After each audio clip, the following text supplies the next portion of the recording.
శ్రీ చంద్రబాబు నాయుడు గారికి, అట్లాగే ఇక్కడ ఆశ్రయులైనటువంటి మంత్రివర్యులకు, నా సహచరుల మిత్రులకు, అధికారులకు, అనధికారులకు, సభలో ఉన్నటువంటి సోదరిమణులకు, పెద్దలకు నా హృదయపూర్వకమైనటువంటి నమస్కారాలు. నేను ఇవాళ ఇక్కడ ఒక ఎంపీగా, రాజకీయ నాయకుడిగా మాట్లాడదలుచుకోలే. ఇందాక ముఖ్యమంత్రి గారు అందరినీ రైతుల్లో పిలుస్తున్నారు. ఏమండి నేను కూడా రైతే, నన్నెందుకు పిలవరు సార్ అన్న అంటే నాకు ఈ ఛాన్స్ ఇచ్చారు వారు, థ్యాంక్స్ సార్. హార్టికల్చర్ ఈ జిల్లాలో జరిగినంత అభివృద్ధి మరెక్కడా జరగడం లేదు. ఇంకా మీరు పూర్వం కోనసీమ పేరు వినింటారు, కోనసీమ కోనసీమ అంటారు సార్. నేను కూడా ఈ మధ్యకాలంలో కోనసీమ చూసి వచ్చాను. Konaseema it's nothing before us. మా రైతులు చేస్తున్నటువంటి ఉద్యానవనాలు ఎక్కడా లేదు. ఇవాళ అనంతపూర్ పేరు, కళ్యాణదుర్గం పేరు, రాయదుర్గం పేరు, మీరు ఢిల్లీలో పుచ్చకాయ అంటే మొట్టమొదటి చెప్పేది ఈ రెండు ఊర్ల పేర్లే చెప్తున్నారు మాకు. కానీ దురదృష్టం సార్, మమ్మల్ని వెంటాడుతుంది రైతుల్లో. ఏది సార్, నేను మీకు ఇంతకుముందు కూడా చెప్పా, సూట్ అంటే ఏమి సూట్ సార్, మా దుంప తెచ్చేదానికి ఈ సూట్ వచ్చి పడింది. ఒక లారీ కాయలేస్తే 2 పుచ్చకాయలు 2 టన్నులు సూట్ అంటున్నారు సార్. వాడికి బుద్ధి పుట్టిన 10 రూపాయలకు తీసుకోబడి, మాకేం అభ్యంతరంలా 5 రూపాయలకు తీసుకుంటాడు, తీసుకోబడి. ఇదేంటి సార్ సూట్ మాకు?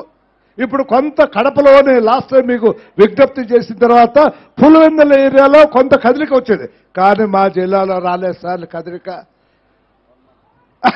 1 month. Thank you sir. We will be very very grateful. The community will be very grateful to you. Thank you.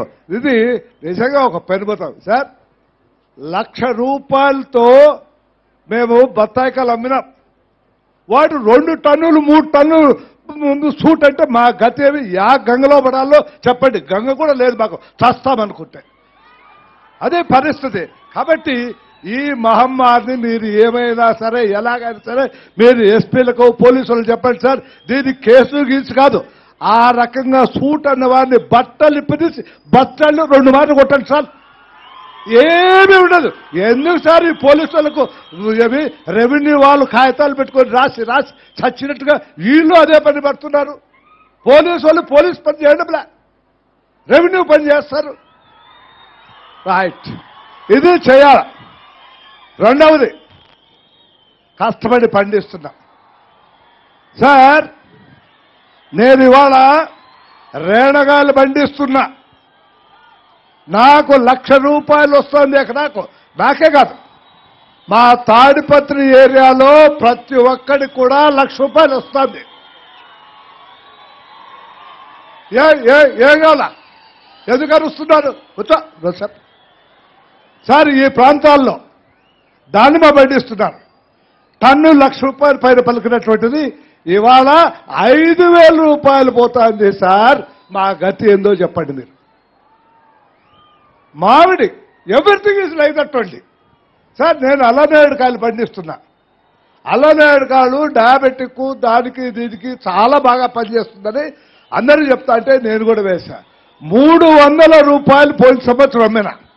ఈ రోజున 80 రూపాయలు, 60 రూపాయలు, 70 రూపాయలకు వచ్చింది. మా గతి ఏం కావాలి చెప్పండి. ఇవన్నీ ఉన్నాయి. అందువల్ల నేను మనవి చేసేదంటే, మనము ఢిల్లీలో అరటి 30,000 రూపాయలు టన్ను ఉన్నటువంటిది ఇవాళ 7,000, 8,000కి వచ్చింది. ఖర్చేమో ఒకటే మాకు.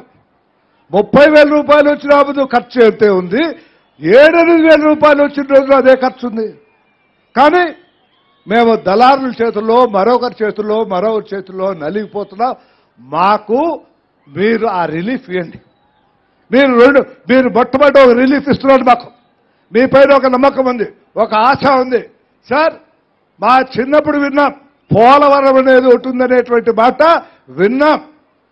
అట్లాగే మా భైరవాన్ తిప్పని మా నాయన కాలం నుంచి వింటున్నాం. బహుశా సంజీవ్ రెడ్డి గారు అది మొదలుపెట్టారు, నాకైతే కరెక్ట్గా తెలియదు, కానీ నేను అనుకుంటారా అంటే దగ్గర 40-50 సంవత్సరాల నుంచి భైరవాన్ తిప్ప అనే పేరు వింటాన్నాం. దాంట్లో ఎప్పుడు కూడా ఈ సంవత్సరం నీళ్లు వచ్చినాయి, మాకు 10 ఎకరాలు పండింది అనేటువంటి మాట ఏ ఒక్క రైతు కూడా నాకు ఇంతవరకు చెప్పలేదు.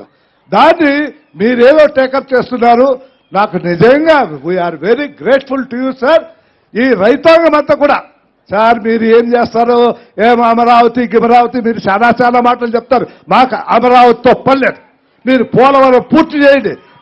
మాకు ఇవాళ మీరు ప్రయత్నం చేస్తున్నారు మా కాలువలు వెడల్పు చేసి మాకు నీళ్లు ఎక్కువ తీసుకోవడానికి. దాని చేయండి సార్. మొట్టమొదటి సార్ మా కడుపు నిండా డబ్బుంటే అమరావతి కాదు సార్, ప్యారిస్ చేస్తారు మీరు.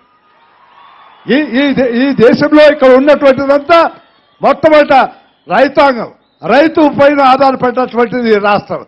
కానీ I really thanks to your assistant mister Devineni. He will reply very promptly, very well. I have not seen such a minister. I too work as a minister. Phone చేశాడో ఏమనంటే ఉండమయ్యా తర్వాత చేస్తామని చెప్పు, బిజీగా ఉండమని చెప్పు, పైన ఉండమని. This gentleman never told us. So we are very grateful. You are having such a good team. So we are very hopeful that definitely you will bring the water, you will save us, you will save the people of Anantapur also. There is no doubt, sir. మీరు ఒక దీక్షతో చేస్తున్నారు. నేను అందుకనే అందరు చెప్తాట, ఆయన రాజకీయ నాయకుడైనా ఈయన తక్కువైనాడు కాదు, ఈయన అన్ని బిమిక్లు అన్నీ చేస్తాడు. నాకేమీ తక్కువ అని నేను అనుకోను. కానీ దేవుడు కొంత సహకరించడం లేదు ఆయనకు. దేవుడే నిజంగా సహకరించితే ఇవాళకి మన రాష్ట్రంలో ప్రతి ఎకరా భూమి కూడా సాగైండు. Is very sincere in that. One need not have any doubt about it. As a politician says so many things. And at the same time, ఏదొక అవుతుంది. ఎన్నేళ్ళైనా మనం మహాత్మా గాంధీని మర్చిపోలేం. ఎందుకు మర్చిపోము? స్వాతంత్రం తెచ్చాడు, ఈ దేశానికి ఒక ప్రతిష్టను కొనసాగించాడు. అది బాగానే ఉంది. కానీ మమ్ముకులకు అల్లాడుతాడమే మనము. ఇది ఎవరు తీర్చేవాడు మనకు? వచ్చినాడు మనకు చంద్రబాబు నాయుడు గారు, ముఖ్యమంత్రి గారు వచ్చారు. అతనికి ఎందుకు పుట్టిందో నాకు తెలియదు, కానీ బహుశా అనుకుంటాడు, నేను ప్రతి ఎకరాకు భూమికి నీళ్ళు ఇచ్చి ఈ కరువు, ఈ దాహము అనేటువంటిది తీరుస్తే ఇంకా 4 తరాలైనా ప్రజలు నన్ను మర్చిపోలేమనేటువంటిది ఉంది. కాబట్టి ఈయన దగ్గర పైసా లేదు, జోబులో రూపాయలు లేదు, అంత అప్పులమై ఒట్టి చేతులతో ఊగులాడుకుంటా అమరావతికి వచ్చాడు ఈయన, ఈ పెద్ద మనిషి. అయినా ఎవడి కాళ్ళు పడుతున్నాడో, ఎవడి జుట్టు పడుతున్నాడో, ఎవరిని ఏం చేస్తున్నాడో నాకు తెలియదు. కానీ ఏందయ్యా అది మన కొవ్వు పట్టిసీమ ఎవరన్నా అనుకోరా? ఎవడు అనుకోలే. నేనైతే ఎప్పుడు అపోజ్ చేస్తా అండి. ఏందో చెప్తాడండి శివరామకృష్ణయ్య, ఎన్టీ రామారావుకి ఇద్దరికి పొద్దుబాక మమ్మల్ని అందరినీ ఫూల్ చేయడానికి 2 గీతలు గీసి నీళ్ళు వస్తాయని అనుకుంటుంది. కానీ ఆనాడన్నా నికర జలాలు కావాలి. అప్పుడు అనుకున్నాం నికర జలాలు అంటే తెల్లగా ఉంటాయి, ఇదైతే నల్లగా ఉంటాయి అనుకున్నాం. నాయనో నికరము లేదు, బకరము లేదు, అన్నీ తెల్లగానే ఉన్నాయి. ఇవాళ ఆ నీళ్ళు వస్తున్నాయి. టెక్నాలజీ పెరిగింది. అప్పుడు ఏం చెప్తా అంటే ఇదేదో తెస్తా అంటాయా, మనకు ముద్దనూరు థర్మల్ స్టేషన్ దానికి ఉదాహరణ సరిపోతే ఇంకా కొంపలకు గోరీలకు ఏమిస్తాడు కరెంట్ అనేటువంటి మాట మేమంతా మాట్లాడినాం. అది కాదు, టెక్నాలజీ వృద్ధి చెందింది. కొండపైకైనా నీళ్లు తీసుకొని పోవడానికి అవకాశం ఉందనేటువంటి మాట మొదలుపెట్టినటువంటి ఎన్టీ రామారావు గారు మొదలుపెట్టినట్టుది ఇవాళ మనకు సాకారం చేస్తున్నాడు మన ముఖ్యమంత్రి చంద్రబాబు నాయుడు. అందుకనే నేను చెప్తాట, ఈ పరిపాలనలో కొన్ని సహజమైన లోటుపాట్లు ఉంటాయి. నేను మంత్రి అయినప్పుడు, ఎమ్మెల్యే అయినప్పుడు మా వాళ్ళందరూ ఏమనుకుంటారంటే, అబ్బా మా దివాకర్ రెడ్డి మంత్రి అయినాడు, నాకు ఒక్కొక్కరికి ఒక 10 లక్షల రూపాయలు ఇస్తాడు, కిరీటం పెట్టాలనుకున్నారు. వాళ్ళకి తెలిసిపోయింది కిరీటం పెట్టలేడని, అందుకని సన్నగా తప్పుకున్నారు. కానీ నేనేమంటున్నా అంటే ఈయన పైన కూడా మనకు అట్లాగే ఆశలున్నాయి, ఏదో కిరీటం పెడతాడు. ఆయన కిరీటం ఏం పెట్టలేడు అని అందరికీ తెలుసు. కానీ ఒక్కటి, ఆ కిరీటానికంటే ముఖ్యమైనటువంటి నీళ్ళు ఇచ్చే విషయంలో మాత్రం is really working very hard day and night. We are very thankful, sir. నేను అందుకని చెప్తాడా, మీరు ఏదో చెప్తారు ఫ్లో మీద వచ్చేస్తాయి, పోలవరం నుంచి నీళ్ళు వస్తాయి, ఆట నుంచి. సార్ అన్నీ మన చేతిలో ఉన్నాయా? మొన్న మీ మిషన్ కాలిపాయి, అది అయ్యేది 80 కోట్లు 100 కోట్లు పెట్టి తెస్తే కాలిపాయి. ఏం చేస్తారు మీరు ఇప్పుడు? ఆర్డర్ చేస్తే 4 నెలలు 6 నెలలు పడుతుంది మీకు వచ్చేదానికి. అది కొనాలంటే 100 కోట్లు ఆడండి సార్ మీ దగ్గర డబ్బులు. ఇవన్నీ ప్రాబ్లం. అంటే నేను ఎందుకు అంటున్నా అంటే ప్రాబ్లమ్స్ మీకు తెలియనటువంటి ప్రాబ్లమ్స్ కూడా వస్తున్నాయి. అయినా కూడా మొక్కబోని దిశతో మీరు ప్రయత్నం చేస్తున్నారు. నేను మాత్రం సార్ మీరు 18కి వస్తాయి 19కి వస్తా అనేటువంటి మాట నేను హృదయపూర్వకంగా నమ్మడం లేదు. అందుకని నేను మనవి చేస్తున్నా. ఇంకా మా వాడు ఉన్నాడు, మా వాడు జగన్, వాడు వస్తే మేము చచ్చిపోతాం సార్. ఏమి వచ్చేళ్ళా సచ్చెల్లా పోయేళ్ళా? అందుకని నేను మీకు అందరూ చెప్తున్నా, మనిషి అన్న తర్వాత ఎక్కడో చోట లోటుపాట్లుంటాయి, తప్పులుంటాయి. ఈయనలో కూడా ఎక్కడో చోట తప్పులుంటాయి, ఎంచితే లోటుపాట్లు కూడా మనకు తెలుస్తాయి. కానీ అల్టిమేట్ గా నేను ఇవాళ పోలవరాన్ని పూర్తి చేయాలనేటువంటి మనసు ఇల్లో ఉంది. అది 18-19లో కంప్లీట్ చేయడం నేను అనుకుంటున్నా. మరి ఎక్స్ట్రాడినరీ పవర్స్, ఎక్స్ట్రాడినరీ కృషి ఉండి ఎక్స్ట్రాడినరీగా మీకు డబ్బు వస్తాయి తప్ప కావు. అందుకని నేను మనవి చేస్తున్నాను అందరికీ, ఆయన మన ఇబ్బందులు ఏమున్నా ఎక్కడో తప్పులో ఒప్పులో ఉంటాయి. ఎవరిలో లేవయా తప్పొప్పులు? దాంట్లో ఎంత ప్రమాదకరమైన తప్పు ఉంది ఒప్పు ఉంది అని చూడాలి.